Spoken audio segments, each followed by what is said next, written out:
ఆంధ్రప్రదేశ్‌లోని 175 నియోజకవర్గాల్లో కీలక నియోజకవర్గం ఉన్న మంగళగిరిలో ఈసారి ముక్కోణ పోటీ ఉండబోతుందంటే అవుననే సమాధానం వస్తుంది. దానికి ప్రధాన కారణం ప్రస్తుతం ఉన్న ఎమ్మెల్యే ఆళ్ల రామకృష్ణారెడ్డి కాంగ్రెస్ పార్టీలో చేరబోతున్నారు. షర్మిల ఆంధ్రప్రదేశ్‌కి వస్తున్న నేపథ్యంలో ఆయన కాంగ్రెస్ పార్టీలో చేరబోతున్నట్టు క్లారిటీ ఇచ్చారు. అంతేకాదు వైసీపీ మీద కూడా ఆయన కొన్ని విమర్శలు చేశారు. ప్రస్తుతం దీనిపైన మనతో మాట్లాడడానికి వైఎస్ఆర్ కాంగ్రెస్ పార్టీ మంగళగిరి ఇన్ఛార్జ్ గంజి చిరంజీవి ఉన్నారు. మాట్లాడదాం. సార్ నమస్తే సార్. నమస్తే. ఆళ్ల రామకృష్ణారెడ్డి కాంగ్రెస్‌లో చేరుతున్నారని ప్రకటించారు. వెళ్లే ముందు మీ పార్టీ మీద కూడా విమర్శలు చేశారు. వైసీపీకి సిద్ధాంతాలు లేవని చెప్పారు. అంతేకాదు కోర్టుల్లో 2014 నుంచి 19 వరకు అప్పుడు కోర్టులో కేసు వేసి ప్రభుత్వం మీద పోరాడిన తనకు సరైన గుర్తింపు, గౌరవం లేదని మొన్న విమర్శలు చేశారు. మీరేం చెప్తారు? సార్, మంగళగిరి నియోజకవర్గంలో దాదాపు 75% ఎస్సీ, ఎస్టీ, బీసీ మైనార్టీలు నివసించే నియోజకవర్గం. ఆ నియోజకవర్గంలో 2014లో ఆళ్ల రామకృష్ణారెడ్డిని గౌరవ ముఖ్యమంత్రి వైఎస్ జగన్మోహన్ రెడ్డి గారు వైఎస్ఆర్సీపీ అభ్యర్థిగా ప్రకటించి ఆయన బొమ్మను అడ్డం పెట్టుకొని, అంటే వైఎస్ జగన్మోహన్ రెడ్డి గారి ముఖాన్ని చూసి ప్రజలు ఆ రోజు గెలిపించారు. తర్వాత 2019లో ఇదే మంగళగిరి నియోజకవర్గంలో రెండోసారి వైఎస్ జగన్మోహన్ రెడ్డి గారు నమ్మి ఆళ్ల రామకృష్ణారెడ్డి గారికి అభ్యర్థిగా ప్రకటించడం, నారా లోకేష్ గారి మీద గెలవటం జరిగింది. ఆయనకి ఎక్కడ అన్యాయం చేశాడో ఫస్ట్ చెప్పాలి. ఆయన రాష్ట్ర ప్రజలందరికీ, మంగళగిరి నియోజకవర్గ ప్రజలందరికీ చెప్పాలి. నువ్వు మంగళగిరి వాస్తవుడు కాదు, స్థానికుడు కాదు, ఇక్కడ నీకు ఏ సంబంధాలు లేవు. అయినా జగన్మోహన్ రెడ్డి గారు నిన్ను నమ్మి నీకు ఈ మంగళగిరి నియోజకవర్గం 10 సంవత్సరాలు అప్పచెప్పారు. నిన్ను ఎక్కడ అగౌరవపరిచారు? నీకు ఎక్కడ అన్యాయం చేశారు? చెప్పండి.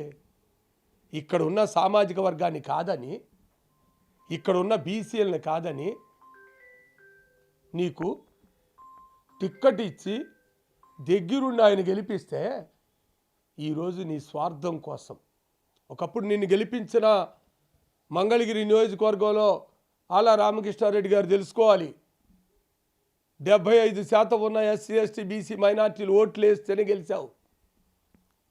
ఆ అభ్యర్థుల నుంచి, ఆ ఎస్సీ, ఎస్టీ, బీసీ మైనార్టీ నుంచి 2024కి ఒక బీసీ చేనేత అభ్యర్థికి వైఎస్ఆర్సీపీ అనౌన్స్మెంట్ చేస్తే ఓర్చుకోలేని తనంతో, స్వార్థ రాజకీయాలతో మీరు ఆడే డ్రామాలు చాలా తప్పు. ఆళ్ల రామకృష్ణారెడ్డి గారు మంగళగిరి ప్రజలందరికీ తెలుసు, రాష్ట్ర ప్రజలకు తెలుసు. వైఎస్ జగన్మోహన్ రెడ్డి గారు మీకు ఎంత విలువిచ్చారో, ఎన్ని అంశాల్లో మీకు అండగా ఉన్నారో, 175 నియోజకవర్గాలు ఏ నియోజకవర్గానికి ఇవ్వనని నిధులు మంగళగిరి అభివృద్ధి కోసం వెచ్చించారో చాలా స్పష్టంగా లెక్కలతో ఉన్నాయి ఆళ్ల రామకృష్ణారెడ్డి గారు. సరే కాదండి, నియోజకవర్గానికి 1200 కోట్లు కేటాయిస్తా అని చెప్పి కాళ్ళరిగేలాగా తిప్పించుకున్నారు. వెళితే కలవలేదు, సీఎం జగన్ కలవలేదు, ధనుంజయ రెడ్డిని కల్పించే ప్రయత్నం చేశారు. ఆయన ఏదో లెక్కలు చెప్పారు కానీ నిధులు మాత్రం లేదు. తన సొంత నిధులు 8 కోట్లతో అభివృద్ధి పనులు చేశాను, అభివృద్ధి చేయకోకుండా సంక్షేమం ఇస్తే ప్రజలు ఓట్లు ఎలా వేస్తారు, అసలు ఓట్లు ఎలా అడుగుతామని ఆయన క్వశ్చన్ చేశారు. ఆళ్ల రామకృష్ణారెడ్డి గారు మీ ద్వారా చెప్పించుకునే దుస్థితిలో గౌరవ ముఖ్యమంత్రి వైఎస్ జగన్మోహన్ రెడ్డి గారు లేరు. సంక్షేమ పథకాలు ఈ నియోజకవర్గంలో స్వతంత్రం వచ్చాక ఏ ప్రభుత్వం, ఏ పార్టీ ఇవ్వనన్ని కోట్ల రూపాయలు ఇక్కడున్న ప్రజలకు ఇచ్చింది వైఎస్ జగన్మోహన్ రెడ్డి గారి ప్రభుత్వం ద్వారా. ఎక్కడ అవినీతికి, పార్టీలకు అతీతంగా, ప్రాంతాలకి, మతాలకి, కులాలకి అతీతంగా. అది మీకు తెలుసు. మీరే అనేక సందర్భాల్లో బయట చెప్పారు, అసెంబ్లీలో చెప్పారు. ఈరోజు 1200 కోట్లు ఇస్తానన్నారు. ఆర్థిక పరిస్థితి అందరికీ తెలిసిందే.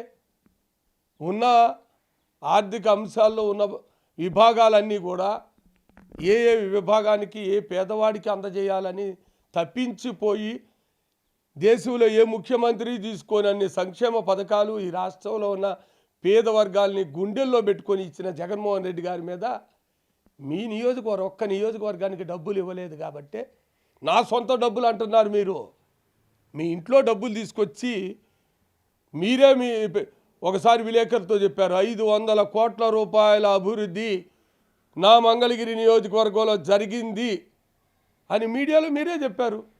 అవి మీ ఇంటి దగ్గర నుంచి తీసుకొచ్చి ఇచ్చారా? జగన్మోహన్ రెడ్డి గారు ఇస్తే రాలేదా మీకు 500 కోట్లు? అంటే ఒకసారి మీకు ఇష్టమైనప్పుడు ఒక మాట, మీకు ఇష్టం లేనప్పుడు అబద్ధాల మాటలు ప్రజలకి చెప్పడానికి మీరు ఎట్లా సాహసించారో కానీ ప్రజలు మీకన్నా తెలివి గలవాళ్ళు. మీరు గతంలో చెప్పిన మాటలన్నీ వాళ్ళ దగ్గర రికార్డ్ అయి ఉన్నాయి. అందుకనే మీకు ఇబ్బంది అవుతే ఇబ్బంది ఏందో ప్రజలకు చెప్పండి. కానీ ప్రభుత్వం మీద నిందేయటం, జగన్మోహన్ రెడ్డి గారి మీద నిందేయటం క్షమించరాని తప్పు. 10 సంవత్సరాలు ఆయన అండతోనే ఈ మంగళగిరి గడ్డ మీద ఎమ్మెల్యేగా ఉన్న విషయాన్ని మరిచిపోవద్దని ఆళ్ళ రామకృష్ణారెడ్డి గారికి తెలియజేస్తున్నాం. సార్, ఇప్పుడు మంగళగిరి నుంచి ఆయన కాంగ్రెస్ పార్టీలో బరిలో ఉంటారనే ప్రచారం జరుగుతుంది. ఆల్రెడీ ఆయన షర్మిలను కలిశారు మొన్న విజయవాడ వచ్చినప్పుడు. ఖచ్చితంగా జాయిన్ అవుతానని కూడా ఆయన కూడా చెప్పారు. ఇప్పుడు ఆయన కాంగ్రెస్ పార్టీ నుండి మంగళగిరిలో పోటీ చేస్తే మీకే ఇబ్బంది అవుతుంది, లోకేష్ వన్ సైడెడ్గా గెలిచేస్తారని ఒక ప్రచారం జరుగుతుంది. మీ వైసీపీ ఓట్లు మాత్రం ఆయన చీల్చేస్తారని చెప్తున్నారు. ఆయన వైసీపీ ఓట్లు చీల్చడం ఏందండి? ఆయనకి ఏమైనా వర్గాలు ఉన్నాయా మంగళగిరిలో? ఇక్కడ ప్రతి ఒక్క ఓటు జగన్మోహన్ రెడ్డి గారి ఓటు. ఇది జగన్మోహన్ రెడ్డి గారు చెబితేనే వస్తారు. ఆ ఏ అభ్యర్థికైనా ఎస్సీ ఎస్టీ బీసీ మైనార్టీల ఓసీల ఆ ఊరోళ్ళ ఈ ఊరోళ్ళ ఏ ఊరిలో అయినా గౌరవ ముఖ్యమంత్రి గారు చెబితే వేసే ఓట్లండి. ఈయన ఇప్పుడు వేరే పార్టీకి పోయాడని వైఎస్ఆర్సీపీకి 2019లో వేసిన ఓట్లన్నీ ఆయన ఎమ్మడపోతాయా? ఆయన ఇక్కడ ఏమైనా పుట్టాడా? ఆయన కుటుంబ సభ్యులు ఉన్నారా, బంధువులు ఉన్నారా, మిత్రులు ఉన్నారా, చదువుకున్నాడా? ఏ విధంగా మంగళగిరి ప్రజలు ఆయన ఎమ్మడపోతారు? ఒక్క కార్యకర్తకైనా పార్టీ పరంగా సహాయం అందించవాళ్ళ రామకృష్ణారెడ్డి గారు అని మీడియా ద్వారా అడుగుతున్న సమాధానం చెప్పమానండి. అభివృద్ధి సంక్షేమ పథకాలు అడ్డగోలుగా వైఎస్ జగన్మోహన్ రెడ్డి గారు ఈ నియోజకవర్గానికి నిధులు దారాలు పోస్తే నీ మోనార్కులాగా నీ పేరు నిలిచే విధంగా నేను చేస్తున్నానని గొప్పలు చెప్పుకొని కార్యకర్తల్ని పార్టీని నమ్ముకొని నిన్ను గెలిపించి 10 సంవత్సరాలు భుజాలు మోసిన కార్యకర్తల్ని అన్యాయం చేసి నువ్వు ఈరోజు గ్రామాన్ని పోతే వాళ్ళ బాధలు నాకు అర్థమవుతున్నాయి. ఆ సంక్షేమ పథకాలు ఇచ్చాడు జగన్ గారు, అభివృద్ధి ఇచ్చారు, కానీ ఆదరణ ఏది స్థానిక ఎమ్మెల్యేదని క్వశ్చన్ చేస్తుంటే చెప్పుకోలేని పరిస్థితుల్లో ఇబ్బందులు పడుతున్న తీరు నేను అనుభవిస్తున్నా.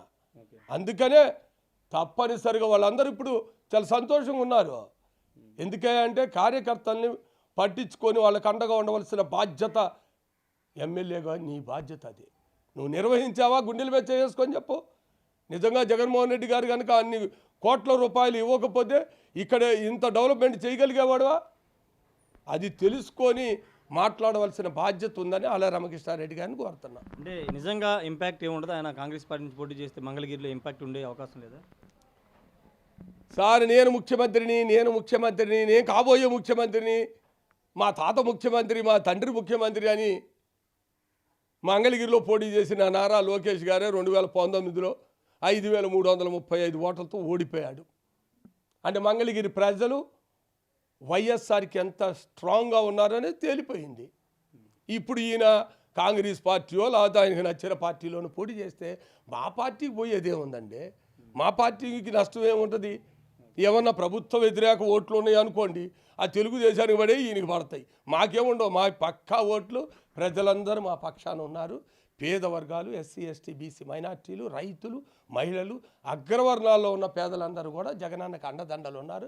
మంగళగిరి 175 నియోజకవర్గాల్లో అత్యధిక మెజార్టీతో గెలవబోయి ఫస్ట్గా జగన్మోహన్ రెడ్డి గారు మా మీద ఎటువంటి ఆలోచనతో, మా మీద నమ్మకంతో ఒక చేనేత చెందిన నాకు సీట్ ఇచ్చారో గెలిపించి ఆయన గిఫ్ట్గా ఇవ్వడానికి మంగళగిరి ప్రజలు, వైఎస్ఆర్సీపీ కార్యకర్తలు, నాయకులందరూ కూడా రెడీగా ఉన్నారు. సార్, అంటే ఇన్ఛార్జీల మార్పుల వ్యవహారంలో వైసీపీ కొంత తొందరపాటుకు గురవుతుంది. కొత్తగా నియమించిన అభ్యర్థుల విషయంలో కూడా మళ్ళీ పునరాలోచించుకుంటుందనే చర్చ జరుగుతుంది. మంగళగిరిలో కూడా మీకు కొంత కొంత మీ పార్టీలోనే కొంతమంది మీ చేరికను, మీ ఇన్ఛార్జి పదవిని వ్యతిరేకిస్తున్న చర్చ జరుగుతుంది. సార్, మార్పులు జరిగినప్పుడు ఏ పార్టీలోనైనా చిన్న స్పర్ధలు ఉండటం కామన్. అది రాజకీయ పార్టీ, అది ఒక పెద్ద 151 సీట్లు గెలిచి దేశ చరిత్రలో ఒక గొప్ప పేరు తెచ్చుకున్న వైఎస్ఆర్సీపీ పార్టీ. అది దాంట్లో మార్పులు, సామాజిక న్యాయం చెయ్యాలి, ఇచ్చిన మాట నిలబెట్టుకోవాలని ఎన్ని ఒడిదుడుకులు వచ్చినా నేను నుంచుంటాను వాళ్ళ పక్షాన, చిన్న జాతుల పక్షాన నుంచొని వాళ్ళకి రాజకీయ ప్రాధాన్యత కల్పిస్తానన్న దేవుడు ఎస్సీ ఎస్టీ బీసీ మైనార్టీని గుండెల్లో పెట్టుకున్న నాయకుడు మా ముఖ్యమంత్రి వైఎస్ జగన్మోహన్ రెడ్డి గారు. వాళ్ళకి ఈ ఎమ్మెల్యే పదవులు కానీ ఏదైనా సీట్ల విషయంలో న్యాయం చేయాలని ఆయన నిర్ణయం తీసుకున్నప్పుడు చిన్న చిన్న ఇబ్బందులు వస్తే అవి టీ కప్పులో తుఫాన్లాగా పోతాయి తప్పించి దానివల్ల పార్టీకి కానీ కార్యకర్తల మధ్య కానీ ఎటువంటి అసంతృప్తి లేదు. చిన్న చిన్న ఏదన్నా అభిప్రాయ భేదాలు ఉంటే కూర్చొని పెద్దలందరూ మాట్లాడి అవి సెటిల్ చేసుకుంటాం. ఇప్పటికే మంగళగిరిలో అన్నీ తీరిపోయినాయి నాకు తెలిసి, 1-2 ఉన్నాయి, త్వరలో అవి కూడా రూపుమాపుకోపోతున్నాం. చక్కగా ప్రజల అభిష్టానం మేరకు ప్రజల ఆదరణతో అభిమానంతో ఈ మంగళగిరి నియోజకవర్గంలో ఎన్నికల సమర శంఖం పూరిస్తున్నాం. సార్ ఫైనల్ కూడా చెప్పండి, ఆళ్ళ రామకృష్ణారెడ్డి కాంగ్రెస్ పార్టీలో చేరిన తర్వాత పూర్తి స్థాయిలో ఇకపై మాట్లాడతాను, ప్రభుత్వం మీద పార్టీ మీద విమర్శలు చేస్తాను, అప్పుడు మొదలు పెడతానని చెప్తున్నారు. సార్ ఆళ్ళ రామకృష్ణారెడ్డి గారు వైఎస్ఆర్సీపీ పార్టీ అనేది లేనప్పుడు ఆయన పొజిషన్ ఏందో ఆయన తెలుసుకోమనండి. పార్టీ మీద ప్రభుత్వం మీద నేను పోరాటం చేస్తానంటే ఏదైతే నువ్వు పోరాటం చేస్తామని ఒక పార్టీ మీద ఏలెత్తి చూపుతున్నావో ఆ పార్టీలో నువ్వు 5 ఏళ్ళు పనిచేసావు, 10 ఏళ్ళు ఎమ్మెల్యేగా ఉన్నావు, ఆ విషయాన్ని నువ్వు మర్చిపోవద్దు ఆళ్ళ రామకృష్ణారెడ్డి గారు అని చెప్తున్నావు. వైఎస్ఆర్సీపీ పార్టీ మీద కానీ ప్రభుత్వం మీద కానీ దుమ్మెత్తి పోయాలంటే సూర్యుడి మీద ఉమ్మేయటం ఎంత తప్పో, అది ఏ విధంగా మీదొచ్చి పడుతుందో అది ఈయన మీద పడుతుంది. అది దానికి సిద్ధమై ఉంటే నీ ఇష్టం వచ్చినట్టు, మీ ఇష్టం వచ్చినట్టు, మీకు నచ్చిన విధంగా మీరు వెళ్ళొచ్చు. మా పార్టీకి కానీ మా ప్రభుత్వానికి కానీ వైఎస్ జగన్మోహన్ రెడ్డి గారికి కానీ ఎటువంటి ఒక్క ఇబ్బంది కూడా లేదు ఈయన వల్ల. Okay, thank you sir. మొత్తంగా ఒకటే చెప్తున్నారు, ఆళ్ళ రామకృష్ణారెడ్డి వల్ల ఎక్కడా కూడా మంగళగిరిలో ఎలాంటి ఇబ్బంది ఉండదు. వైసీపీ అధినేత జగన్ చూసే 2019లో ఓట్లేశారు, ఇప్పుడు కూడా ఆయన ముఖాన్ని చూసే ఓటేస్తారు తప్పించి ఎవరిని చూసి ఓటేయారని చెప్తున్నారు. 2014 నుంచి 10 ఏళ్ల పాటు అవకాశం ఇచ్చిన వైసీపీ లేకపోతే, జగన్ లేకపోతే ఆళ్ళ రామకృష్ణారెడ్డి ఎక్కడ ఉండేవారంటూ కూడా గంజి చిరంజీవి ప్రశ్నిస్తున్నారు. అంటే గౌరవాన్ని, గుర్తింపుని, ఎమ్మెల్యే పదవి ఇచ్చినటువంటి పార్టీని, వ్యక్తిని విమర్శించడం తగదని చెప్తున్నారు. మరి చూడాలి రాబోయే రోజుల్లో ఒకవేళ ఆళ్ళ రామకృష్ణారెడ్డి కాంగ్రెస్ పార్టీలో చేరి ఇక్కడ పోటీ చేస్తే కనుక ఎలా ఉంటుందో చూడాలి. ఖచ్చితంగా పోటీ ఉండదని గంజి చిరంజీవి చెప్తున్నారు. టీడీపీకి వైసీపీ మధ్య పోటీ ఉంటుందని చెప్తున్నారు. ఆళ్ళ రామకృష్ణారెడ్డి పోటీ చేస్తే మా పార్టీకి ఎలాంటి నష్టం ఉండదు, మా ఓట్లు ఎక్కడ చీలవని గంజి చిరంజీవి చెప్తున్నారు. Camera person పండితో Rayesh RTV Mangalagiri నుండి. మరిన్ని వీడియోస్ కోసం ఛానల్ ని సబ్స్క్రైబ్ చేయండి, లేటెస్ట్ అప్డేట్స్ కోసం వాట్సాప్ ఛానల్ ని ఫాలో చేయండి అండ్ లింక్ డిస్క్రిప్షన్ లో ఉంది.